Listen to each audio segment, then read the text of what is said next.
देखो, मैं झूठ नहीं बोलूंगा, लेकिन हम सब लोग कुछ हद तक आलसी होते ही हैं और उसमें कोई बुरी बात नहीं है क्योंकि वह तो नेचुरल है। लेकिन जब हम बहुत ज्यादा आलसी बन जाते हैं तो उस वक्त हम बहुत बुरी आदतों में फंस जाते हैं। और जब हम बहुत ज्यादा मोटिवेटेड रहते हैं तब कोई भी काम कितना भी मुश्किल क्यों ना लगता हो वह हमें आसान ही लगता है। और जब हम कोई काम करके घर वापस आते हैं तब हमारा उत्साह जमीन के नीचे जा चुका होता है। और जब हम बहुत ज्यादा थके हुए होते हैं तो उस वक्त हम उस काम को टालते हैं जिसमें बहुत ज्यादा एफर्ट्स लगते हो और उस काम को करते हैं जिसमें एफर्ट्स कम हो, जो काम सिंपल हो, चाहे फिर वह कौन सा भी क्यों ना हो। और यह हम सब का डिफॉल्ट बिहेवियर यानी नैसर्गिक स्वभाव है। डिफॉल्ट मतलब फॉर एग्जाम्पल, जब आप कोई नया स्मार्टफोन लेते हो तो उसमें कुछ सेटिंग्स होते हैं जो आपको ऑलरेडी प्रोवाइड किए जाते हैं कंपनी के द्वारा, जैसे कि आपके मोबाइल की रिंगटोन, डिफॉल्ट वॉलपेपर और भी बहुत कुछ होता है जो डिफॉल्ट मिल जाता है आपको। और जब तक आप उसको चेंज नहीं करते तो वह डिफॉल्ट सेटिंग वैसी की वैसी रह जाती है और आप उसी पे अटके रहते हो। और बिल्कुल ऐसा ही हमारे आदतों के साथ भी होता है। हम सबका अलग अलग स्वभाव बर्ताव होता है और हम उसी गतिविधियों के साथ रहते हैं जो हमें अच्छी लगती है, जो हमें फिट होती है, और वह स्वभाव हम सबका डिफॉल्ट बिहेवियर बन जाता है। जैसे कि किसी गाड़ी को ऑटो पायलट लगाने पर वह अपने आप चलने लगती है, वैसे ही वह स्वभाव हम सब के लिए ऑटो पायलट बन जाता है। हो सकता है कि किसी का वह बिहेवियर पॉजिटिव हो, जैसे कि किताब पढ़ना, कुछ क्रिएटिव काम करना, और हो सकता है कि किसी का बिहेवियर नेगेटिव हो, जैसे कि सोशल मीडिया पर दिन भर टाइम वेस्ट करना। लेकिन दोस्तों, आपने एक बात तो नोटिस की होगी कि हम अपने मोबाइल की रिंगटोन को चेंज करते हैं, हम सेटिंग भी चेंज कर सकते हैं। तो बिल्कुल ऐसे ही हम अपने स्वभाव को भी चेंज कर सकते हैं। हम अपने आलसी स्वभाव को खुद के फायदे के लिए इस्तेमाल कर सकते हैं, लेकिन उसके लिए एक रूल है जो हमें हमारी लाइफ में अप्लाई करना होगा, the 20 second rule, the happiness advantage. इस किताब में शॉन एकॉर्न ने कहा है कि वह किस प्रकार स्ट्रगल किए अपने बिहेवियर को बदलने के लिए। शॉन का एक क्लियर गोल था, उसको अपना ज्यादा से ज्यादा समय गिटार की प्रैक्टिस करने में इन्वेस्ट करना था, जो वो टीवी देखने में वेस्ट कर रहा था। और हमारे साथ भी ऐसा ही होता है। शॉन अपने आप से यह कहता रहा, कल कर लूंगा, परसों कर लूंगा, और वह अपने आप से यही कहता रहा। उसका गिटार वहीं पर पड़ा रहता था और वो टीवी देखने में व्यस्त रहता था। लेकिन कुछ टाइम बाद शॉन को यह रियलाइज हुआ कि उसे इस डिफॉल्ट बिहेवियर को बदलना होगा, नहीं तो कुछ भी नहीं बदलेगा। तब उसका फोकस सॉल्यूशन की तरफ गया, और जब फोकस सॉल्यूशन की तरफ जाता है तो क्या मिलता है? आंसर।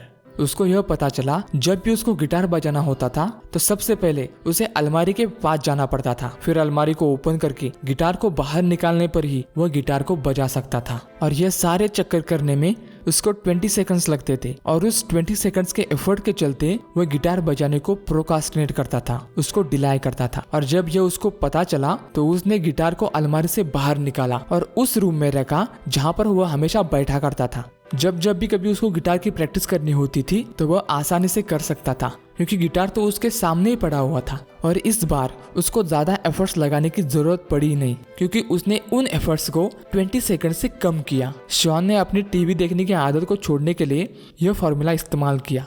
इस बार उसने क्या किया कि टीवी का जो रिमोट था उसमें से सेल्स को निकालकर दूसरे वाले रूम के कबर्ड के ड्रॉअर में रख दिए। अगले दिन जब वो काम करके घर वापस लौटा तब टीवी देखने के लिए बैठ गया। जब उसने रिमोट के बटन को प्रेस किया तो कुछ भी नहीं हुआ। उसने 2-3 बार और प्रेस किया और ट्राई किया, लेकिन फिर भी कुछ भी नहीं हुआ। तब उसको पता चला कि उसने ही कल रात को रिमोट के सेल्स निकालकर बाजू के कमरे के ड्रॉअर में रख दिए थे। शॉन ने सोचा कि टीवी देखने के लिए अब दूसरे कमरे में जाना होगा, फिर अलमारी खोलकर ड्रॉअर में रखे सेल्स को ढूंढकर रिमोट में डालने होंगे, फिर जाकर वो टीवी को देख सकता है। तो उसने सोचा कि यार इतना सब कुछ झंझट करने से बेहतर है कि मैं गिटार ही क्यों ना बजाऊं, जो कि उसके सामने ही पड़ा हुआ था। उसके इस छोटे से पागलपन के चलते हर रोज उसके साथ ऐसा ही होता रहा, और धीरे धीरे उसकी टीवी देखने की आदत खत्म हुई और गिटार बजाने की एक नई आदत बनने लगी।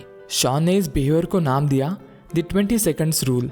एक्चुअली उसने क्या किया था, गिटार बजाने की आदत को 20 सेकंड से आसान किया और टीवी देखने की आदत को 20 सेकंड से मुश्किल किया। और अगर आपको भी अपना बिहेवियर बदलना है तो इस स्ट्रेटेजी को अप्लाई कर सकते हो सकता है कि कुछ केसेस में आपको 20 सेकंड से ज़्यादा समय लग जाए, या फिर कुछ केसेस में आपको 20 सेकंड से कम समय लग जाए। तो इम्पोर्टेंट यह नहीं है कि कितना समय लगता है, इम्पोर्टेंट यह है कि यह स्ट्रेटेजी आपके उन कामों के बीच की रुकावटें कम करती है जो आप असल में करना चाहते हो। सिंपल में बोलूँ तो यह स्ट्रेटेजी आपके कामों को आसान कराती है और दूसरी तरफ उन कामों को मुश्किल कराती है जो आप नहीं करना चाहते हो, जो आपको पसंद नहीं है, जो एक्टिविटीज आप रोकना चाहते हो। अब तक तो आपको पता चल चुका होगा कि किस तरह से आपके आसपास का माहौल आपके स्वभाव पर परिणाम करता है। और आपको कल्पना भी आ चुकी होगी कि आप किस तरह से उसको अपने फायदे के लिए इस्तेमाल कर सकते हो। आपको कुछ उदाहरण देता हूँ कि लोग कैसे कैसे प्रॉब्लम्स को फेस करते हैं और 20 सेकंड्स रूल उन प्रॉब्लम्स को सॉल्व करने में मदद कैसे करता है। मान लो आपको जिम शुरू करनी है, तो पहले ये देखिए कि वो जिम कहाँ पर है और जितनी नजदीक हो सके वहां पर जाइए। अगर वो जिम आपके डेली ऑफिस के रूट पर होगी तो उसका बहुत ज्यादा फायदा आपको ही होगा, क्योंकि ऑफिस को जाते वक्त या फिर घर वापस आते वक्त आप वर्कआउट कर सकते हो। और अगर वही जिम आपके घर से 20-30 किलोमीटर दूर होगी तो फिर आप 1-2 दिन जाओगे और स्किप करोगे, क्योंकि वह डिस्टेंस आपके लिए बैरियर की तरह काम करता है। इसलिए जिम जितनी नजदीक हो सके वही आपके लिए बेहतर है। और हाँ, आप अपने जिम का सामान अगले दिन ही पैक करके रख सकते हो, जैसे कि पानी की बोतल, आपका टी शर्ट। और इससे होगा क्या, आपको सुबह सुबह और टाइम मिलेगा और आपका एक बैरियर भी कम होगा। और एक सबसे बड़ा प्रॉब्लम जो किसी को प्रॉब्लम लगता ही नहीं है वो यह है कि काम करते वक्त या फिर पढ़ाई करते वक्त अपने फोन को बार बार देखना। आपका मोबाइल आपके आसपास ही पड़ा होता है और जब मन में आए तब आप उसे यूज करने लगते हो। लेकिन बहुत बार आप अपने मोबाइल को बस यूं ही देखते हो, क्योंकि वह आपकी एक हैबिट बन चुकी है। बस कुछ पलों के लिए आप काम से या फिर पढ़ाई से छुटकारा चाहते हो, इसलिए ऐसा बार बार करते हो और आपका वही मोबाइल एंटी फोकस डिवाइस की तरह काम करता है।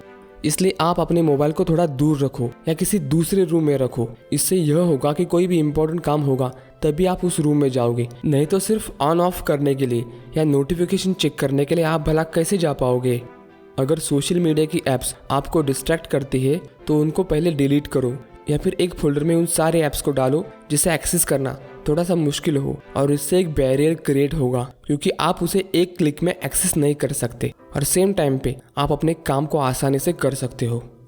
अब तक मैंने कुछ एग्जाम्पल्स के द्वारा आपको यह बता दिया है कि एक्टिवेशन एनर्जी काम कैसे करती है, लेकिन बहुत सारे सिचुएशन में यह आप पर डिपेंड होता है कि आप उसका इस्तेमाल कैसे करते हो। 20 सेकंड्स रूल हर वक्त हर बार आपके लिए काम नहीं करेगा, लेकिन आपका वह डिफ़ॉल्ट बिहेवियर चेंज करने में बहुत काम आएगा। आप अपने आसपास के माहौल को देखिए और सोचिए कि कैसे आप 20 सेकंड्स रूल अप्लाई करके अपनी लाइफ को बेहतर कर सकते हो। ऐसा करके आप अपने आप का मास्टर बन सकते हो, अपने बिहेवियर का मास्टर बन सकते हो।